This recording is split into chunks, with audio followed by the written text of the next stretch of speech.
While the entire world is still busy debating about drones and lasers, a silent machine is awakening upon the ocean's surface. No smoke, no fire, no warning sirens, only a massive surge of electricity tearing through the sky, launching a metal projectile at 7 times the speed of sound. This is no longer a concept sketch in a laboratory or a slideshow made by engineers. It is China's Railgun tested on a real warship, tracked by satellites, and powered by a source of energy that many nations are still struggling to master: a miniature nuclear reactor at sea. The question now is no longer can they do it, but rather, when will it be deployed on the ocean, and how will other nations reshape their naval doctrines in response? Join Top 10 Discoveries Official as we uncover the story behind this next-generation marvel. This video is a technological and strategic analysis based on open-source information. It does not promote conflict or provide any form of weapon design or usage instructions. On the comparative scale, both development directions, the BAE Systems and Office of Naval Research prototype from the United States and the Railgun systems recently observed in China, show 2 complementary stages of progress. One side has proven physical feasibility, while the other focuses on solving the system-level problems needed to field the technology. The American prototype once recorded launch energy in the range of 32 to 33 megajoules and reached velocities near Mach-6, while producing valuable ground test data on barrel performance, plasma behavior, and switching systems. However, that design still encounters limits when moved to a seaborne platform. The large, bulky pulse storage, difficulty integrating shipboard power, and rail erosion issues keep its durable shot count constrained. By contrast, open-source analyses of recent prototypes in Asia indicate efforts emphasizing 4 practical lines of improvement. First is the power architecture. Rather than only optimizing the launcher, the new designs pair supercapacitor banks with large-scale power distribution layouts and take continuous power sources into account, for example.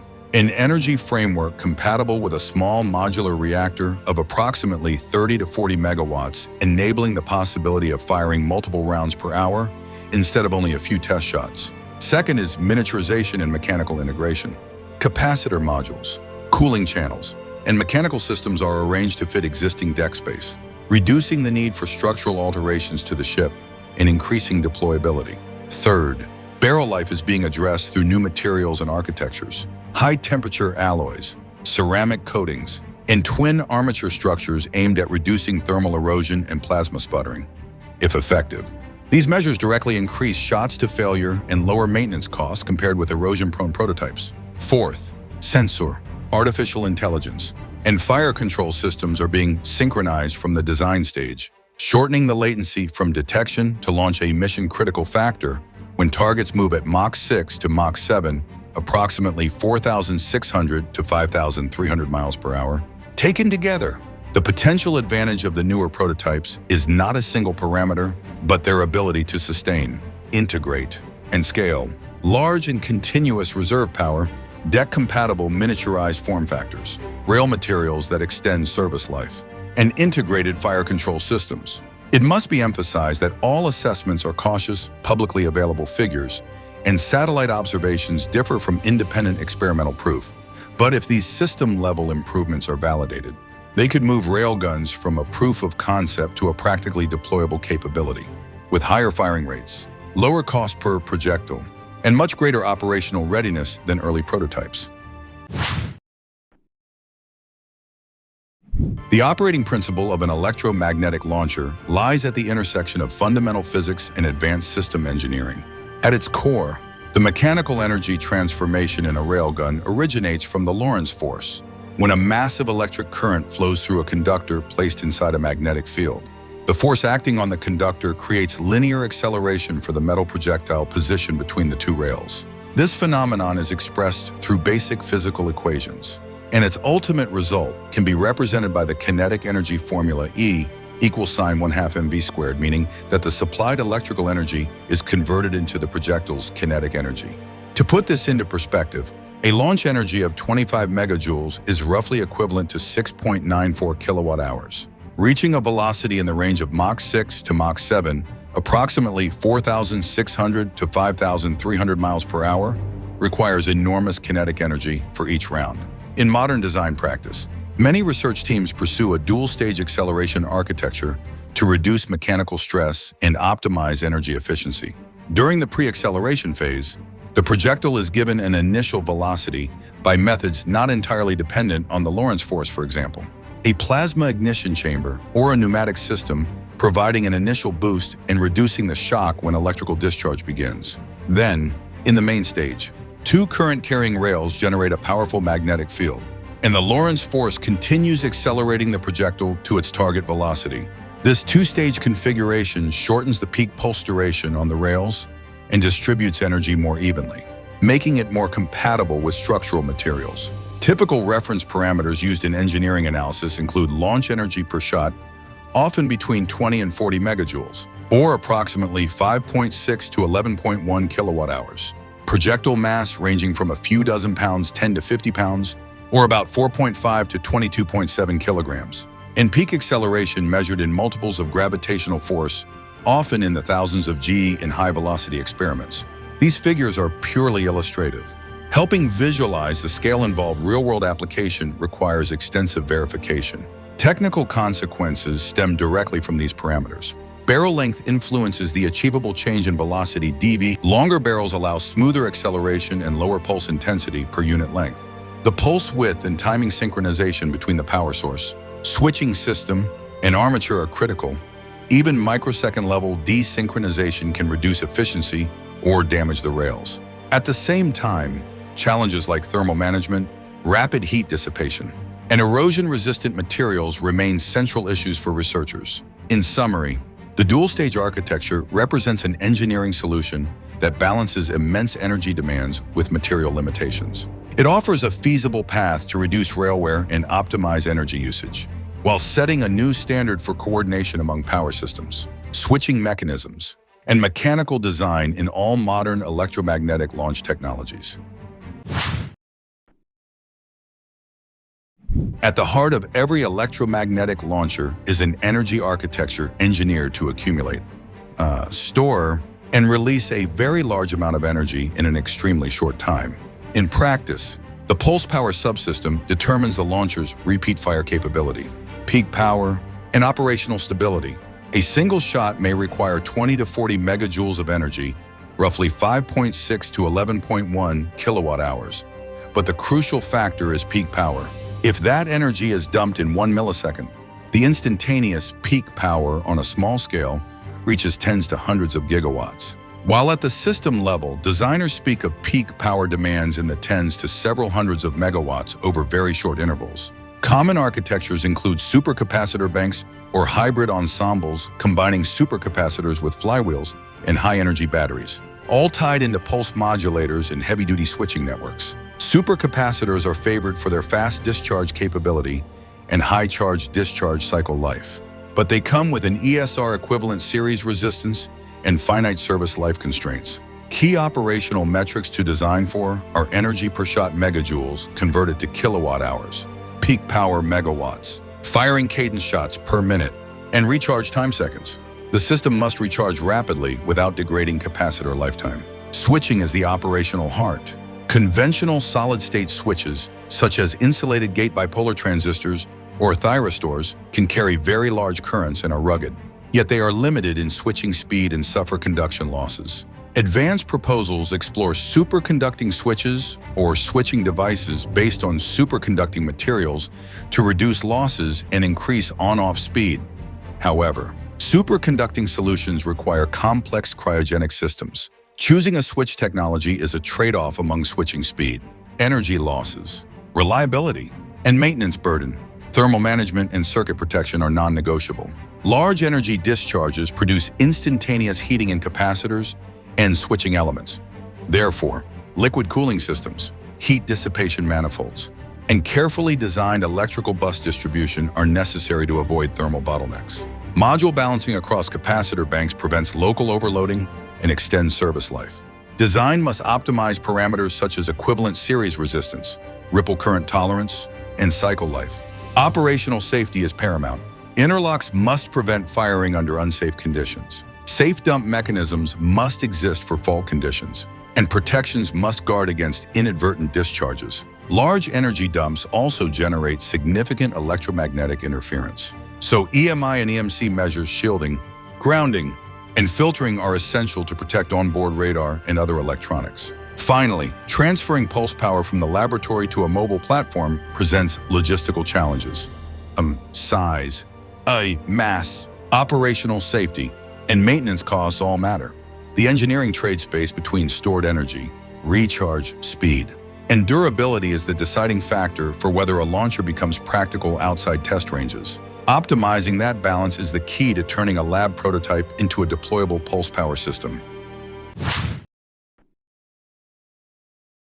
One of the toughest engineering challenges in electromagnetic launch systems is not acceleration theory, but how to make the barrel and armature survive repeated firing. Each discharge produces an intense combination of mechanical, thermal, and plasma interactions at the rail surface, leading to three primary erosion mechanisms: thermal erosion surface melting from localized heat, plasma sputtering ionized material ejected from the surface, and mechanical wear physical abrasion from armature to rail contact. Understanding the contribution ratio of each mechanism is the foundation for selecting suitable materials and armature architectures. There are three main armature designs currently in use or under study: solid contact armature, pre-formed armature, and plasma armature. A solid contact armature provides direct electrical contact and high efficiency, but causes severe mechanical wear due to friction and current spikes. A pre-formed armature, a prefabricated conductive element positioned between the rail and projectile, helps control the contact area and current distribution, reducing direct rail impact. Meanwhile, a plasma armature forms a conductive plasma column between the rail and slug. While it reduces physical contact, it greatly increases sputtering on the rail surface because of intense heat and ion bombardment. Each configuration represents a trade-off between conductivity, barrel durability, and mechanical complexity. Barrel materials and coatings are the second key factor. High-temperature alloys such as nickel-based superalloys or tungsten-containing composites are being explored for their thermal resistance and oxidation strength. Additionally, ceramic and composite coatings can mitigate sputtering and enhance surface heat resistance. These coatings must be both hard enough to resist wear and flexible enough to avoid delamination under mechanical stress. Advanced technologies such as plasma spraying, laser coating, and multilayer thin films are being researched to achieve this balance. Modern barrel designs also incorporate active cooling channels, modular structures for rapid rail replacement, and real-time wear monitoring systems. Instead of a single continuous rail, modular segmented rails allow for quick maintenance at port or even in field conditions, reducing operational downtime. Liquid cooling systems can circulate water or specialized coolants through channels close to the rail surface to dissipate peak heat between shots.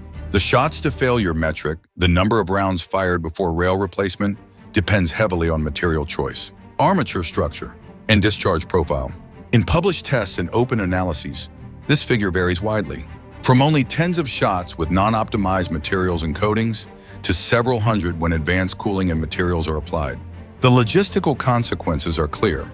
Rail replacement cost, spare part weight, and maintenance downtime become key factors in determining whether an electromagnetic launcher is practical outside a lab setting. In summary, improving barrel lifespan requires a multi-layered approach. Choosing the right armature type, optimizing materials and coatings, employing modular barrel architecture for fast maintenance, and ensuring efficient cooling. These combined efforts will ultimately determine whether electromagnetic launchers can evolve from experimental prototypes into sustained operational capabilities. Designing a projectile for an electromagnetic launcher must balance three seemingly conflicting requirements: survive extremely high acceleration, minimize aerodynamic losses while flying at supersonic and hypersonic speeds, and when required, carry guidance or control capability. At velocities around Mach-6 to Mach-7, approximately 4,600 to 5,300 miles per hour, surface pressure and temperatures on the projectile rise very quickly. So shape, material, and protective layers determine most of the projectile's survivability and accuracy. Regarding aerodynamic shape, projectiles typically have a high length to diameter ratio, a long, slender body with a pointed ogive nose to reduce drag coefficient and preserve stability at high Mach numbers. A slender profile optimizes range and penetration, but it also increases the requirement for structural stiffness to prevent bending or fracture under load. Length to diameter ratio, nose profile, and tail design, for example. Stabilizing fins or a boat tail are optimized with computational fluid dynamics simulations to achieve the best ratio of kinetic energy per heat-loaded surface area. Materials are usually high-density, high-temperature alloys. Tungsten and tungsten-containing alloys are common choices because of their high density, penetration capability, and heat resistance. Typical projectile mass examples may range from 10 to 50 pounds, approximately 4.5 to 22.7 kilograms, depending on mission. Lighter projectiles reach higher velocities with the same energy, while heavier rounds deliver greater impact kinetic energy. Designers must trade off mass versus speed to achieve the desired effect. Aerothermal heating is the critical challenge.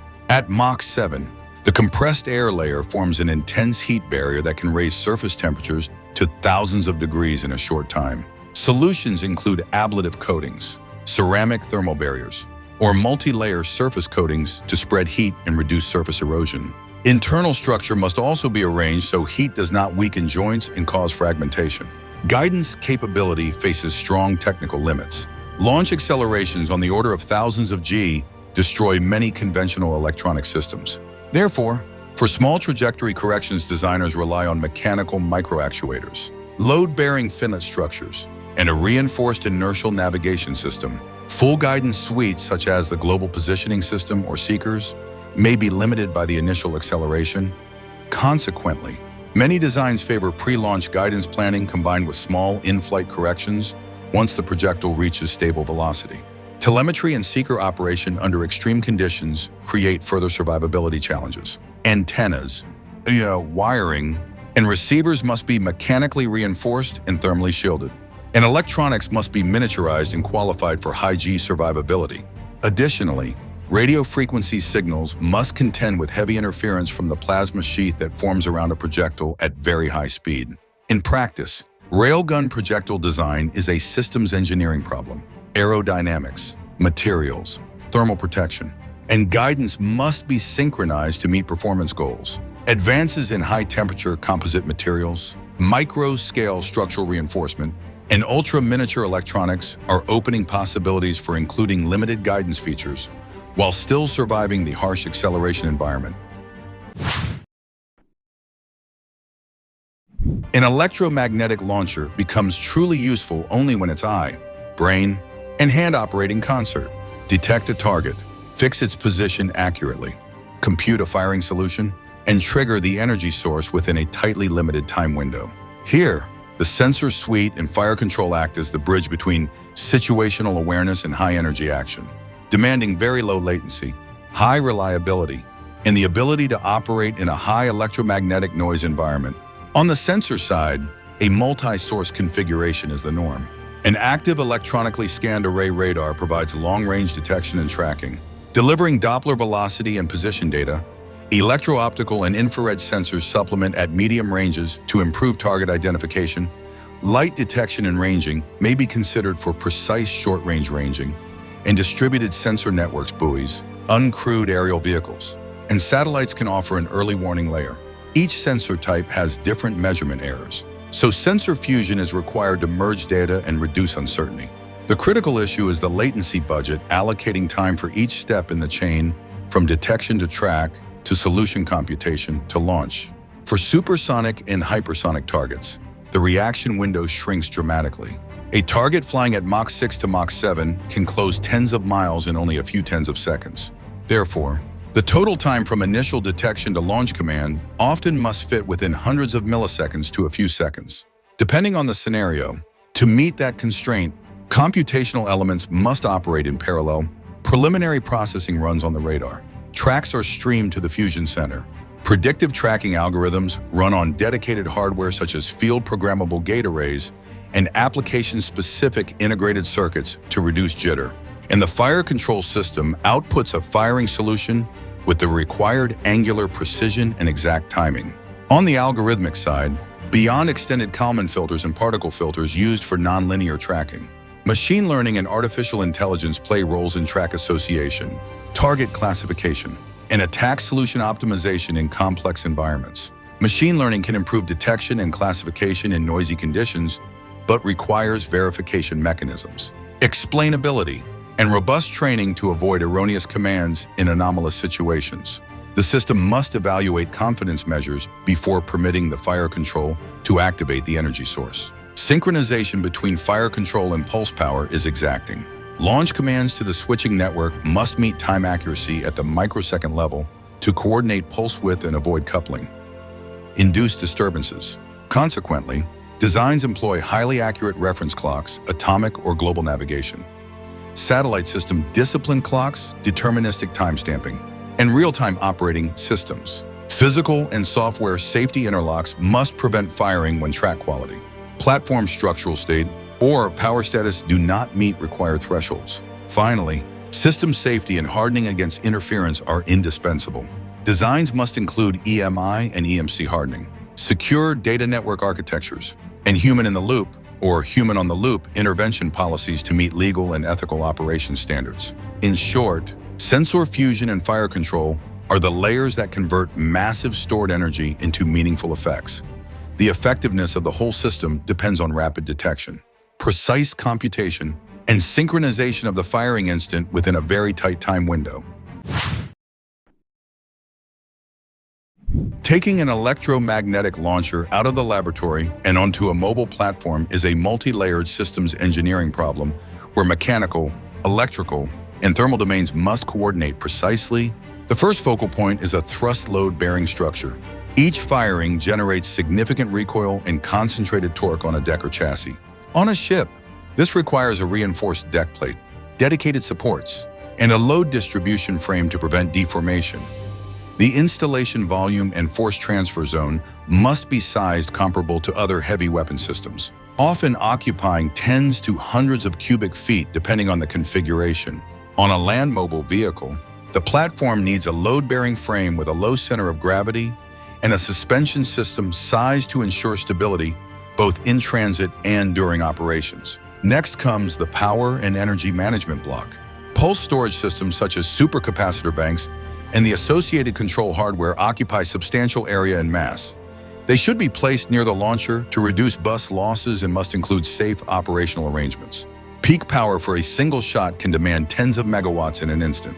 So the platform needs a separate power distribution network, isolated buses, and protective relays to prevent harmful interactions with other electronics. In several design studies, integrating a small modular nuclear reactor or other high-output power generation has been considered. But that option introduces additional requirements for radiological safety, environmental control, and strict operating procedures. Thermal management is the third critical element. Large energy discharges create concentrated heat, so the platform must incorporate heat exchangers, closed-loop coolant circulation, manifolds, and high-capacity pumps to move heat into the platform's main cooling plant. The cooling system must be overspecified to handle consecutive firing cycles and to rapidly remove heat between shots to avoid local thermal runaway. Another piece is EMI and EMC mitigation and interaction with onboard electronics. A high-energy pulse can produce interference that affects radar, communications, and control systems. Therefore, electrical partitioning, dedicated shielding, filtering, and disciplined grounding procedures are necessary. The design must ensure sensitive systems are electromagnetically isolated and include recovery procedures should interference occur. From a maintenance and logistics perspective, modularity is essential. Rails and capacitor modules should be quick release and hot swappable to minimize downtime. Spare parts inventories, preventive maintenance workflows, and technician training determine campaign sustainability. Rail replacement or capacitor module exchange requires specialized tooling and safe working space. Finally, platform integration must comply with operational safety standards, pre-fire checklists, and risk mitigation measures. When mechanical structure, power systems, thermal control, and EMI countermeasures are designed in a coordinated fashion, the launcher can operate reliably on ships, on land vehicles, or on other mobile platforms without disrupting other mission systems. The process of advancing an electromagnetic launcher from a laboratory prototype to an operational capability requires a systematic test campaign in which each stage is tied to specific technical acceptance criteria. A typical test sequence begins with bench tests for component switches, supercapacitors, and armature samples then moves to system integration tests on land to verify coordination among the power source, switching network, and launcher mechanics, and finally proceeds to field or sea trials that simulate real operational environments where the system must operate amid complex thermal, vibration, and electromagnetic interference conditions. Key performance metrics include muzzle velocity, the speed of the projectile as it leaves the barrel, circular error probable for accuracy assessment (CEP), shots to failure, the number of firings before a rail or armature element degrades, energy efficiency, the ratio of electrical energy converted into useful kinetic energy, and mean time between failures for power and switching modules (MTBF). Acceptable thresholds should be defined in advance to judge progress. For example, a target of greater than or equal to 90% probability of successful firing under condition X, or greater than or equal to 100 shots to failure for a rail under standard maintenance procedures. Measurement and data collection methods are decisive. Telemetry from the projectile and from the launcher yields time series data on acceleration, pressure, and temperature. High-speed imaging helps observe plasma behavior, armature dynamics, and coating failure phenomena. Post-impact forensic analysis on targets evaluates penetration performance, fragments, and energy transfer. Concurrently, rail wear monitoring across cycles, surface profilometry and mass loss measurements, and surface resistance checks quantify degradation progression. Many technical challenges remain and require sustained research and development. Extending rail lifetime in plasma environments, miniaturizing pulse power systems while maintaining reliability, ensuring the survivability of guided projectiles under thousands of G acceleration, and managing heat for high-rate firing cycles. Solving these problems demands coordinated advances in materials science, high-power electronics, and systems engineering. Based on those needs, a prioritized R&D roadmap typically emphasizes these directions. First, advanced materials and coatings to reduce sputtering and thermal erosion. Second, fast switching technologies developing very high-speed semiconductor switches or superconducting switching to lower losses and raise reliability. Third, superconducting energy storage for higher energy density. Fourth, integrated thermal management, ranging from micro-channel cooling to ship deck cooling plants. Fifth, guidance electronics hardened for extreme G and mechanically robust control actuators. And sixth, sensor fusion and real-time control to shorten latency and improve accuracy metrics like CEP. Criteria for declaring operational readiness should include repeatable performance under representative operational profiles, logistics sustainment spares and maintenance cycles, operational safety procedures, and electromagnetic compatibility with the host platform, field test data, component life statistics, and maintenance procedures must be transparent and reproducible before a launcher is deemed deployable. Development is not linear but cyclical. Test, analyze, improve, and retest until the required operational metrics are met. From a dream once shelved in an American laboratory to a weapon now being tested in the waters of the South China Sea, the railgun has become a symbol of how technology and energy converge to define military power in the 21st century. No explosives, no fire, no smoke, only electricity, speed, and data. As miniature nuclear energy steps aboard naval decks, the boundary between science and strategy grows almost indistinguishable. The railgun is no longer just a gun. It is a declaration, a statement for the electromagnetic age of defense, where power is measured not by the number of missiles, but by the ability to generate limitless energy for the next flash of light. If the future is to be decided by speed and energy, who do you think will lead this technological transformation? Share your thoughts in the comments below. And don't forget to subscribe to stay updated on the latest insights into technology, national strategy, and the innovations shaping our world. Top 10 Discoveries Official will return with untold stories, boundary-pushing projects, and quiet revolutions that will reshape the globe. See you in the next video.